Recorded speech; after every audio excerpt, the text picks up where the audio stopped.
Welcome. What you are about to watch is not science fiction, and it is not folklore.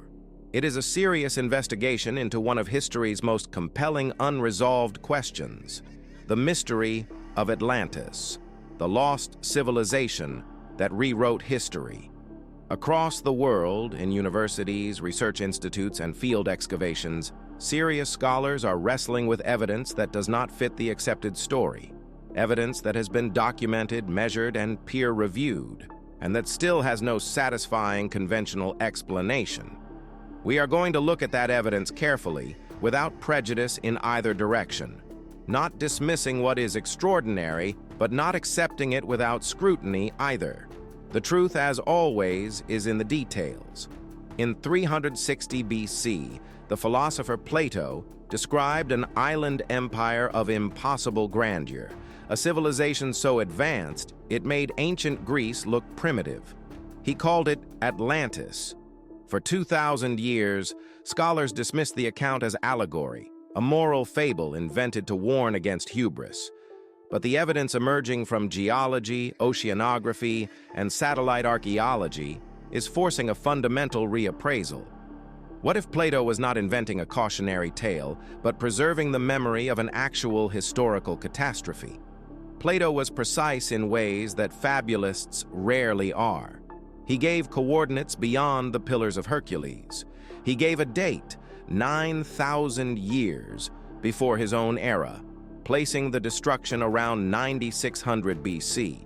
He gave dimensions, described the geology, the architecture, the political system, and the military campaigns. He insisted twice that the account was not invented but true, received through Egyptian priests who possessed records stretching far beyond Greek cultural memory. These are not the gestures of mythology. They are the details of a historian. This is where our investigation begins. Stay with us. Because the further we go into the evidence, the more extraordinary it becomes. The story you think you know is only the surface. Beneath it lies something far more remarkable. Let us begin. Before we examine the specific evidence, we need to step back and understand the context. This case does not exist in isolation. It sits within the broader phenomenon of lost civilizations, and to properly evaluate what we are looking at, we need to understand the broader picture that surrounds it. For as long as human beings have told stories, they have told stories about what was lost. Every great culture on Earth carries myths of a golden age, a time before the current order when civilization stood taller, knew more, and reached further than anything that came after. For centuries, scholars categorized these stories as allegory, comforting fictions invented by cultures to explain the gap between their aspirations and their achievements. But a quiet revolution in archaeology, geology, and oceanography has changed that calculus. The evidence now accumulating from sea floors, ice cores, and ancient texts is demanding a fundamental revision of the human story, one in which the line between myth and memory is far thinner than we imagined. The conventional timeline of civilization holds that complex urban society first emerged in Mesopotamia around 3500 BC. Before that, scattered farming villages, nomadic hunter-gatherers, and nothing more. But this tidy narrative has been challenged repeatedly by anomalous discoveries that do not fit the accepted sequence. Megalithic structures dated to 10,000 BC or earlier. Astronomical alignments encoded in monuments by cultures supposedly too primitive to understand the sky. Mathematical ratios embedded in architecture that would not be formally derived for thousands of years. These discoveries are not fringe fabrications. They are measured, published, and debated in peer-reviewed literature. They point toward a past far more complex than the textbooks describe. What happens when a civilization falls? Most of its knowledge disappears. The libraries burn, the engineers die, the farmers abandon the fields. Within a generation or two, the grandchildren of architects are living in the ruins of buildings they cannot build. We know this happened in the Bronze Age collapse of 1200 BC, when a networked civilization spanning the Mediterranean was destroyed in a matter of decades. We know it from the fall of Rome. History is not a steady march of progress. It is punctuated by catastrophic resets, after which humanity must begin again. The question is whether some of those resets happened far earlier than we know, and whether their traces are still waiting to be found beneath our feet. This context matters because it tells us something important. What we are about to investigate is not an isolated curiosity. It is part of a pattern that researchers in multiple fields have been independently documenting for decades. And patterns in science demand explanation. With that foundation in place, let us now turn to the specific case at hand. Now, we reach the heart of the matter. The core evidence surrounding Atlantis, the lost civilization. That rewrote history is more extensive, more verified, and more troubling for conventional explanations than most people realize. Let us walk through it systematically, fact by fact, and allow the evidence to speak for itself. We are not going to speculate here. Every point that follows is documented in peer-reviewed publications, official archaeological records, or government archives that are publicly accessible. The question is not whether these facts are real. The question is what they mean. Consider this first extraordinary detail. Plato's dialogues Timaeus and Critias, written around 360 BC, trace the Atlantis account through a chain from the Athenian statesman Solon, who heard it from Egyptian priests around 590 BC. The priests reportedly held written records predating Greek civilization by millennia, stored in the temple archives of the city of Sais in the Nile Delta. This single data point, if taken in isolation, might be set aside. Anomalies happen, instruments malfunction, researchers make mistakes. But as we continue, you will see that this is not an isolated anomaly. It is part of a consistent and documented pattern. But that is only the beginning. Researchers also discovered the date Plato gives for Atlantis' destruction, approximately 9600 BC, coincides with one of the most catastrophic climatic events in human prehistory, the end of the Younger Dryas Cold period, when rapid warming caused global sea levels to rise by 60 to 120 meters, drowning vast areas of habitable coastline on every continent. Now, a skeptic might propose an alternative explanation for this, and that is entirely reasonable. We should always test alternative explanations before accepting extraordinary ones. The problem is that the alternative explanations, when examined carefully, create more problems than they solve. The mystery deepens when we examine. In 2011, researcher Richard Freund of the University of Hartford led a team that identified possible ruins beneath the Donana marshlands of southern Spain using satellite imagery and ground-penetrating radar. The site lies just outside the Strait of Gibraltar, matching Plato's geographic specification of a location beyond the Pillars of Hercules. This is where the conventional account begins to strain. Each individual fact might be dismissed or minimized in isolation. But the cumulative weight of the evidence is another matter entirely, perhaps most remarkable of all. The Rewrote structure in Mauritania, a geological feature 23 kilometers across and visible from orbit, exhibits concentric rings of alternating rock types, strikingly similar to Plato's description of Atlantis as concentric rings of land and water surrounding a central citadel. It was elevated by tectonic uplift, but once sat at near sea level. Researchers who have examined this evidence have described it as genuinely difficult to explain within the accepted framework. These are not fringe commentators. They are credentialed academics publishing in mainstream journals, raising questions that the field has not yet satisfactorily answered. Then there is the matter of Marine core samples taken from the mid-Atlantic floor northwest of the Azores contain freshwater diatoms, microscopic organisms that live only in freshwater, at depths of several thousand meters, indicating that portions of this region were above sea level within geologically recent prehistory. What makes this particularly significant is its independence from the previous points. This is not a case of one theory requiring another. These are separate lines of evidence converging on the same uncomfortable conclusion. Adding to the enigma is this finding: flood myths describing a catastrophic inundation that destroyed a prior, more advanced civilization appear in over 200 independent cultural traditions worldwide, including the Sumerian Gilgamesh epic, the Hindu Manu legend, the Hopi emergence myth, and dozens of Pacific Island oral histories, suggesting a shared memory of a genuine prehistoric event. Taken together, these facts form a pattern that cannot be explained by coincidence, misidentification, or methodological error.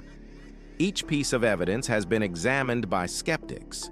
Each has been subjected to alternative explanations, and in each case, the alternative explanation falls short of accounting for everything that has been documented. We are left with a body of evidence that demands explanation, and an accepted narrative that does not provide one. This is where serious inquiry begins. Now that we have established the evidence, we need to examine the theories that researchers have proposed to explain Atlantis, the lost civilization that rewrote history. This is where the debate becomes most intense, because the theories reflect not just different interpretations of the same evidence, but fundamentally different assumptions about what is possible and what the past looked like. Understanding these theories is not just an academic exercise. Each one has been championed by serious researchers with genuine credentials, and each one captures something that the others miss. The truth, if it is ever established, will likely draw on elements of several. The first major explanation proposed by researchers holds that the Minoan civilization of ancient Crete was the historical basis for Atlantis. The Thera eruption around 1620 BC destroyed Minoan coastal settlements and may have passed into Greek cultural memory as a great civilization swallowed by catastrophe. Critics note the timeline is off by thousands of years, and Thera sits inside the Mediterranean, not beyond Gibraltar, as Plato explicitly stated. This interpretation has significant academic support and is backed by substantial evidence, but it is not without problems.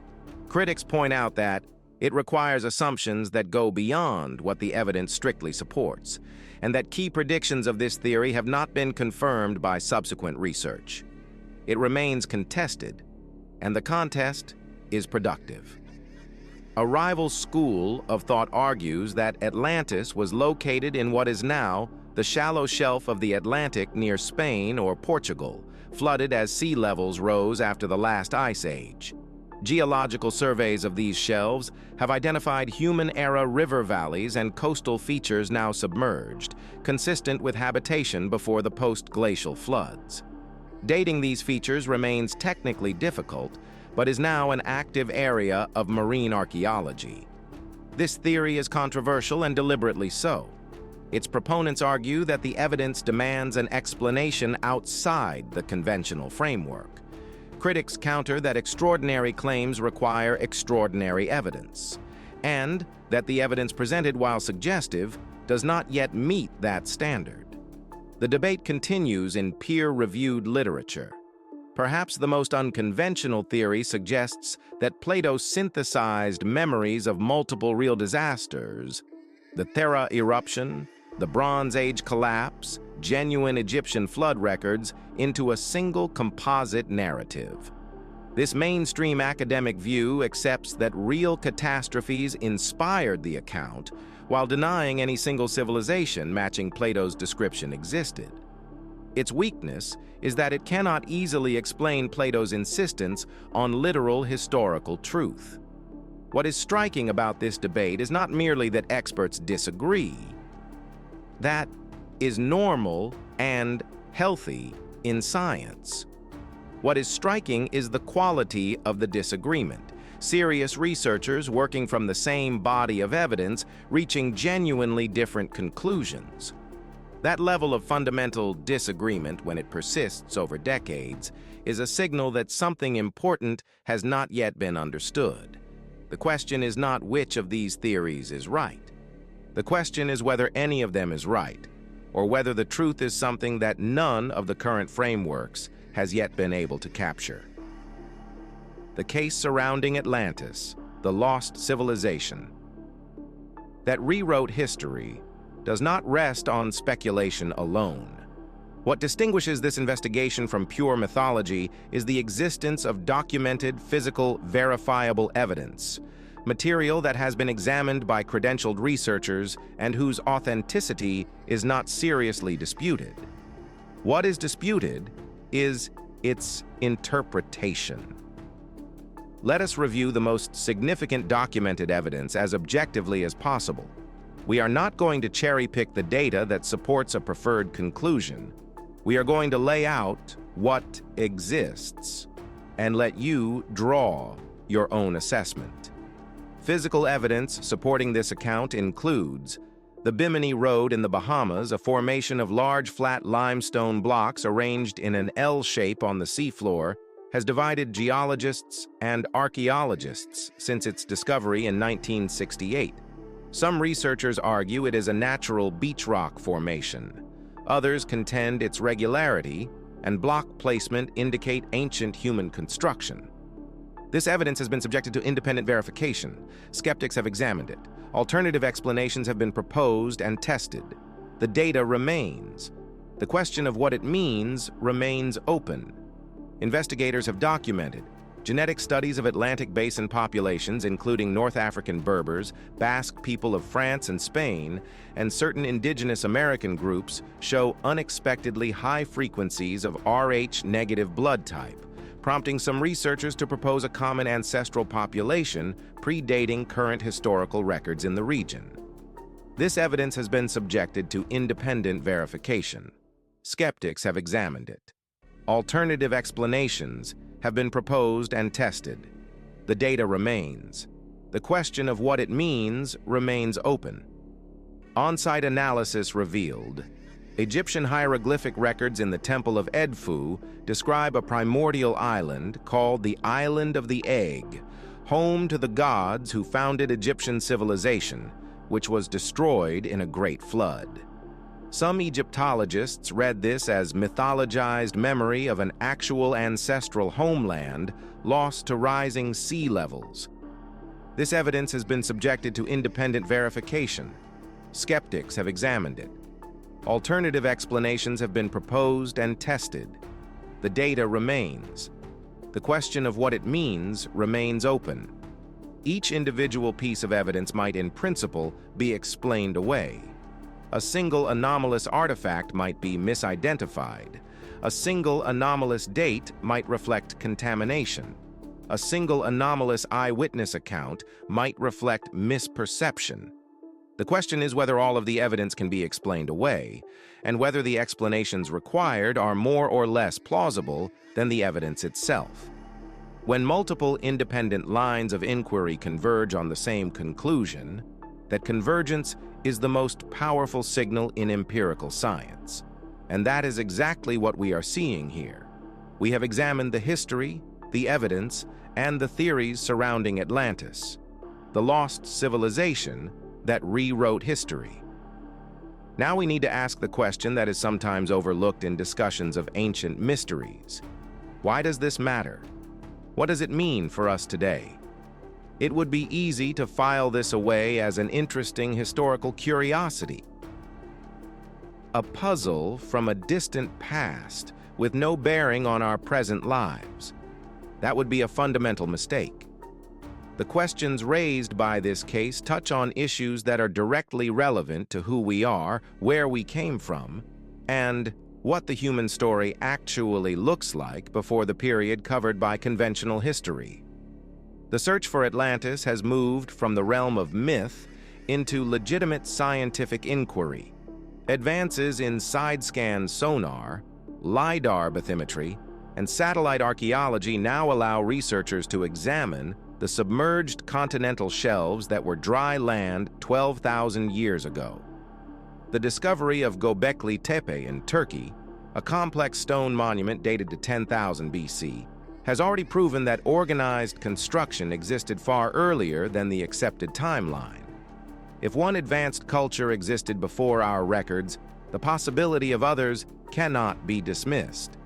Whatever Atlantis was, a specific place, a composite memory, or an echo of the catastrophic flooding that reshaped the world at the end of the last ice age, the search for it has driven exploration and scholarship for millennia, and it continues today. Furthermore, the tools available to investigate these questions are advancing rapidly. Satellite imaging, ground-penetrating radar, ancient DNA analysis, isotopic tracing, and deep-sea sonar are all providing capabilities that previous generations of researchers could only dream of. Cases that were genuinely unresolvable 10 years ago are now open to new analysis, and the findings consistently are expanding rather than contracting the mystery. The investigation continues. New discoveries are being made. New analyses are being published. New voices are entering the conversation from disciplines that were not previously part of the discussion. The answers, when they come, and they will come, will not merely solve a historical puzzle. They will force a fundamental revision of assumptions that underpin our entire understanding of human history and human potential. We have now walked through the complete case of Atlantis, the lost civilization that rewrote history, from the historical record, through the physical evidence, across the competing theories, and into the modern significance of what remains unresolved. What the story of Atlantis ultimately reveals is not just a historical puzzle, it is a mirror.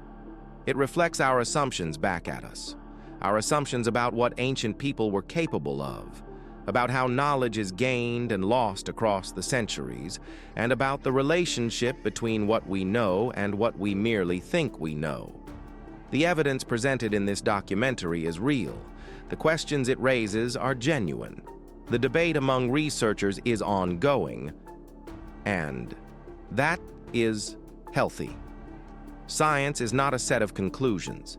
It is a process, and the process requires that we remain open to evidence that challenges what we thought we knew, however uncomfortable that challenge might be.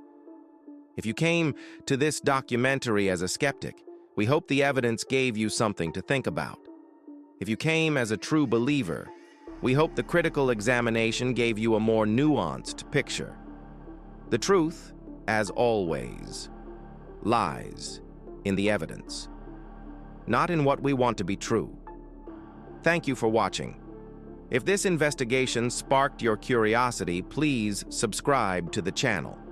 We publish new documentaries every week, covering the full range of historical mysteries that the mainstream has not yet adequately explained. Leave a comment below telling us which case you want us to investigate next. The conversation continues. The investigation never ends.